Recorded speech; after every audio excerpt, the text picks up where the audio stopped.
നമ്മുടെ എല്ലാവരുടെയും വീട്ടില് ഒത്തിരി പഴയ ഷർട്ടൊക്കെ ഉണ്ടാവും അല്ലേ.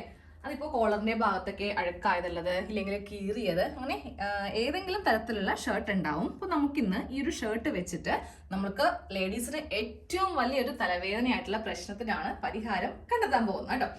അപ്പോൾ നമുക്ക് ആദ്യമേ ചെയ്യേണ്ടത് ഇതിന്റെ ഈ ഒരു കൈക്കുഴി ഭാഗമില്ലേ, ഇവിടെ നിന്ന് ഈ ഒരു സ്ലീവ് ഒന്ന് കട്ട് ചെയ്ത് അങ്ങോട്ട് മാറ്റണം. ഇപ്പൊ രണ്ട് സ്ലീവും ഇവിടെ നിന്ന് ഇങ്ങനെ അങ്ങോട്ട് കട്ട് ചെയ്ത് മാറ്റിയിട്ടുണ്ട്. ഇനി മാറ്റാൻ പോകുന്നത് ഈ ഒരു ഭാഗത്ത് നിന്നാണ്. അതായത് ഈ കോളറിന്റെ ഈ ഒരു ഭാഗത്ത് നിന്ന് സ്ട്രെയിറ്റ് ആയിട്ട് ഇങ്ങനെ ഒരു കട്ടിങ് കൊടുക്കുക കേട്ടോ. അത് ചെയ്യുന്നതിന് മുന്നേ നമുക്ക് ഇവിടെ ഒന്ന് ലെവൽ ചെയ്യണം. ഇങ്ങനെ ലെവൽ ചെയ്തില്ല എന്നുണ്ടെങ്കിൽ ചിലപ്പോൾ നമ്മൾ ചെയ്യുന്നത് ഈ ഒരു കട്ടിങ് ചെയ്യുമ്പോൾ അതിൽ വ്യത്യാസം വരും. ഫുൾ സ്ലീവ് ഷർട്ട് ഇല്ലെങ്കിലും കുഴപ്പമില്ല, ഹാഫ് സ്ലീവ് ആണെങ്കിലും മതി. അപ്പോൾ ഇവിടെ ഇങ്ങനെ വെച്ചിട്ട് നമുക്കിതൊന്ന് കട്ട് ചെയ്ത് അങ്ങോട്ട് മാറ്റാം. അതുപോലെ ഇവിടെ ഇങ്ങനെ സ്ട്രെയിറ്റ് കട്ടിങ് ചെയ്ത് കൊടുത്തിട്ടുണ്ട്. ഇനി ചെയ്യാൻ പോകുന്നത് ഈ ഭാഗത്ത് നിന്ന് ഒരു 6 ഇഞ്ച് നീളം, അതുപോലെ തന്നെ 6 ഇഞ്ച് വീതി. ഇവിടെ 6 ഇഞ്ച് കൊടുക്കുക, അതുപോലെ തന്നെ ഇവിടെയും 6 ഇഞ്ച് കൊടുക്കുക.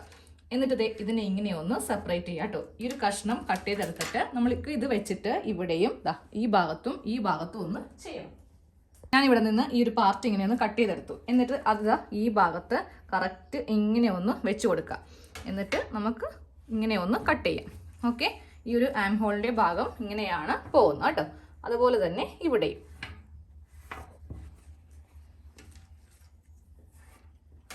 ഇതുപോലെ 4 ഭാഗത്തും ഒന്ന് കട്ട് ചെയ്ത് മാറ്റിയിട്ടുണ്ട്. ഇനി നമുക്ക് ചെയ്യേണ്ടത് ഈ ഭാഗത്ത് ഒരു 2.5 ഇഞ്ച് മാർക്ക് ചെയ്തിട്ട് ഇവിടെ ഇങ്ങനെ ഒരു ലൈൻ വരക്കുക. അതുപോലെ തന്നെ ഇവിടെയും 2.5 ഇഞ്ചിൽ ഒരു ലൈൻ ഇവിടെ വരച്ചു കൊടുക്കുക. സെയിം അതേപോലെ തന്നെ ഈ ഭാഗത്തും 2.5 ഇഞ്ചിൽ ഒന്ന് ഇതുപോലെ ഒന്ന് മാർക്ക് ചെയ്ത് കൊടുക്കാം കേട്ടോ. എന്നിട്ട് നമുക്ക് ഈ ഷർട്ട് ഇങ്ങനെ ഒന്ന് ഓപ്പൺ ചെയ്ത് വെക്കാം. ഇവിടെയും 2 മാർക്കിംഗ് ഉണ്ട്, അതുപോലെ തന്നെ ഈ ഭാഗത്തും നമുക്കിങ്ങനെ 2 മാർക്കിംഗ് ഉണ്ടാവും. ഇനി ഒരു സ്ലീവ് എടുക്കുക, അതിൽ നിന്ന് നമുക്ക് ചെറിയൊരു കഷ്ണം ഒന്ന് കട്ട് ചെയ്ത് എടുക്കണം. സ്ലീവിൽ നിന്ന് ഞാൻ ചെറിയ 2 കഷ്ണം ഒന്ന് കട്ട് ചെയ്ത് എടുത്തിട്ടുണ്ട് കേട്ടോ. ഒരു 19 ഇഞ്ച് ലെങ്ത്തും കൊടുക്കാം, 4 ഇഞ്ച് വീതിയും കൊടുക്കാം. ഇത് നമുക്ക് ഇതുപോലെ ഇങ്ങനെ ഒരു സ്ട്രിപ്പ് പോലെ ഒന്ന് തയ്ച്ചങ്ങോട്ട് എടുക്കണം. ഇതുപോലെ ഇങ്ങനെ ഒന്ന് തയ്ക്കാം, അതും തയ്ക്കാം. ഇതുപോലെ ഇങ്ങനെ 2 കഷ്ണം ഒന്ന് തയ്ച്ചെടുത്തിട്ടുണ്ട്. ഇനി നമുക്ക് ചെയ്യേണ്ടത് ഇതിവിടെ ഇങ്ങനെ ഒന്ന് മടക്കി വെച്ച് കൊടുക്കാം കേട്ടോ. എന്നിട്ട് ഇവിടെ ഇങ്ങനെ വെച്ചിട്ട് നല്ല പോലെ അങ്ങോട്ട് തയ്ച്ചു കൊടുക്കുക. അതിനുശേഷം ഈ ഭാഗവും ഇങ്ങനെ ഒന്ന് മടക്കുക. എന്നിട്ട് ഇതും ഇങ്ങനെ മടക്കി വെച്ചിട്ട് ഇതും ഇവിടെ വെച്ചിട്ട് ഇങ്ങനെ ഒന്ന് തയ്ക്കാം. സെയിം ഈ വള്ളിയും ഫേസ് ടു ഫേസ് ആയിരിക്കണം തയ്ക്കേണ്ട കേട്ടോ. ഞാനിപ്പോൾ ഇതേ വള്ളി വെച്ചിരിക്കുന്നത് കണ്ടില്ലേ, ഇങ്ങനെ വേണം ഒന്ന് തയ്ച്ച് എടുക്കാനായിട്ട്. 2 ഭാഗത്തും ഇങ്ങനെ ഒന്ന് വള്ളി വെച്ച് എടുത്തിട്ടുണ്ട്. ഇനി നമുക്ക് ഈ ബട്ടണും കൂടെ ഇങ്ങനെ ഒന്ന് ഇട്ട് കൊടുക്കാം കേട്ടോ. എന്നിട്ട് ഇതിന്റെ ഉൾഭാഗം എടുക്കുക. ഉൾഭാഗത്ത് വെച്ചിട്ടാണ് ഇനി നമുക്കിതിൽ തയ്യലുള്ളത്.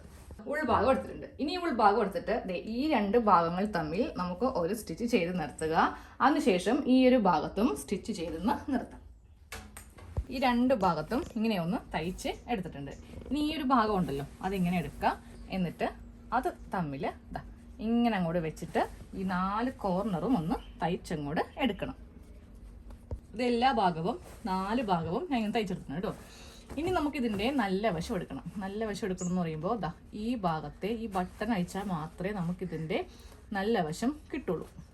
അപ്പോൾ നല്ല വശം എടുത്തിട്ടുണ്ട്. ഇപ്പോൾ നമ്മുടെയൊക്കെ വീട്ടിൽ ഒത്തിരി തുണികൾ അലമാരയിൽ നമ്മൾ ഉടുക്കാത്തതായിട്ട് കുറേ ബെഡ്ഷീറ്റൊക്കെ ഉണ്ടാവും അല്ലേ. അതൊക്കെ നമുക്ക് ഈ ബാഗിലിട്ടിട്ട് അലമാരയുടെ മുകളിലോ അല്ലെങ്കിൽ കട്ടിലിൻ്റെ താഴെയോ അല്ലെങ്കിൽ എവിടെയെങ്കിലും തൂക്കി വേണമെങ്കിൽ നമുക്ക് ഇടാം. അതിനാണ് ഞാൻ ഈ 2 വള്ളി ഇങ്ങനെ വെച്ചിരിക്കുന്നത് കേട്ടോ. അപ്പോൾ ഞാൻ തുണിയെല്ലാം സെറ്റ് ചെയ്തിട്ടൊന്ന് കാണിച്ചു തരാം.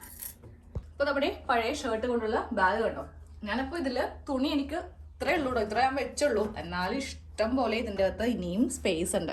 അപ്പോൾ നമ്മുടെ വീട്ടിൽ കുറേ ബെഡ്ഷീറ്റ് ഇല്ലെങ്കിൽ നമ്മൾ ഉടുക്കാതായിട്ടുള്ള കുറേ ഡ്രസ്സൊക്കെ ഉണ്ടാവത്തില്ലേ. ഇപ്പോൾ കുട്ടികളുടെ അടക്കം ഡ്രസ്സൊക്കെ ഉണ്ടാവും. അപ്പോൾ നമ്മൾ ഡെയിലി ഉടുക്കാത്തതൊക്കെ ആണെങ്കിൽ ഏതെങ്കിലും ഒരു മൂലക്കൊക്കെ മാറ്റി വെക്കാൻ വേണ്ടിയിട്ട് നിങ്ങൾക്ക് ഇതുപോലത്തെ പഴയ ഷർട്ട് വെച്ചിട്ട് ഇതുപോലത്തെ ഒരു ബാഗ് ചെയ്തെടുക്കാം കേട്ടോ.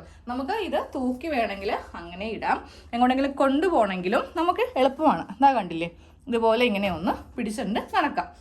അപ്പോൾ ഞാനപ്പോൾ ഇതിൽ വെച്ചിരിക്കുന്ന തുണികൾ ആദ്യമേ കാണിച്ചു തരാം. ഇത്തിരിയേ കൊള്ളുള്ളല്ലോ എന്ന് കുറേ പേര് വിചാരിക്കും. അങ്ങനെയല്ല, നമുക്കിതിന് സിബോ കാര്യങ്ങളോ ഒന്നും വേണ്ട. ഇപ്പോൾ കട്ടിലിൻ്റെ അടിയിൽ വെക്കാനാണെങ്കിലും പൊടിയും പിടിക്കത്തില്ല. ഈ ഒരു ഭാഗത്ത് കൂടെ നമുക്കിങ്ങനെ ഒന്ന് ഓപ്പൺ ചെയ്ത് കൊടുത്താൽ മതി. അപ്പോൾ അത് വെച്ചിരിക്കുന്ന തുണികൾ ഞാൻ കാണിക്കുവാണ് കേട്ടോ. പെട്ടെന്ന് കാണിക്കാം. കുറേ നൈറ്റി ബിറ്റുകൾ വെച്ചിട്ടുണ്ട്. അതുകൂടാതെ ഞാൻ തയ്ച്ച കുറേ ചുരിദാർ അതും ഇതിൻ്റെ അകത്തേക്ക് വെച്ച് കൊടുത്തിട്ടുണ്ട്. ഇനിയും സ്ഥലം ഉണ്ടായിരുന്നേ, ഞാൻ വെക്കാനിട്ടാണ്.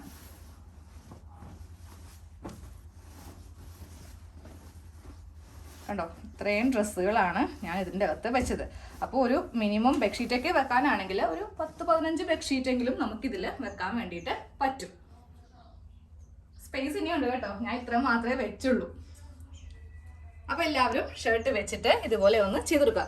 കാണുമ്പോൾ നിസ്സാരം, ഒരു കുഞ്ഞി സഞ്ചി പോലെയാണ് ഇരിക്കുന്നത്, പക്ഷേ ഇതിൻ്റെ അകത്തുണ്ടല്ലോ ഇഷ്ടം പോലെ സ്പേസ് ആണ് ഉള്ളത് കേട്ടോ.